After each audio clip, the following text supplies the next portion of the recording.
Hello বন্ধুরা, সবাই কেমন আছো? আশা করি সবাই ভালো আছো। দেখো, কালকে আমাদের নেমন্তন্ন ছিল, তা সেখানে চলে গিয়েছিলাম। তারপরে আমরা বসেও পড়েছি খাওয়ার জন্য।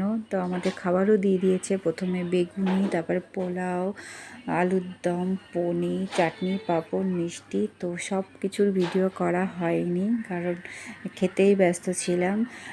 তারপরে দেখো, চলে গিয়েছিলাম বিকেলবেলায় আমাদের মন্দিরে পুজো হবে। ওই যে দূরে রথ যাচ্ছে, একটুখানি দেখতে পাওয়াতে ভিডিও করে নিলাম। রাস্তায় এত জ্যাম ছিল, তাই বসে বসে একটু ভিডিও করে নিয়েছি।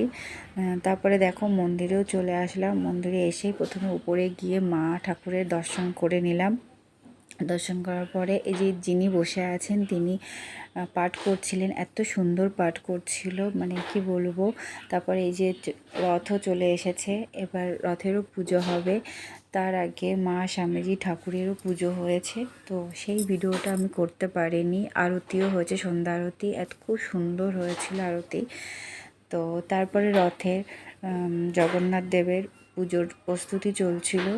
যিনি পাঠ করেছেন তিনি পুজো করবেন, তা সব কিছু তিনি সব রেডি করে নিচ্ছেন পুজোর জন্য। খুব সুন্দর পুজো হয়েছে, তাও লাস্ট পর্যন্ত ভিডিও করতে পারিনি। তারপর দেখো, আমাদের প্রসাদ দেওয়ার জন্য সব প্যাকেট করা হচ্ছে, প্রসাদ দেবে সব ভক্তদের।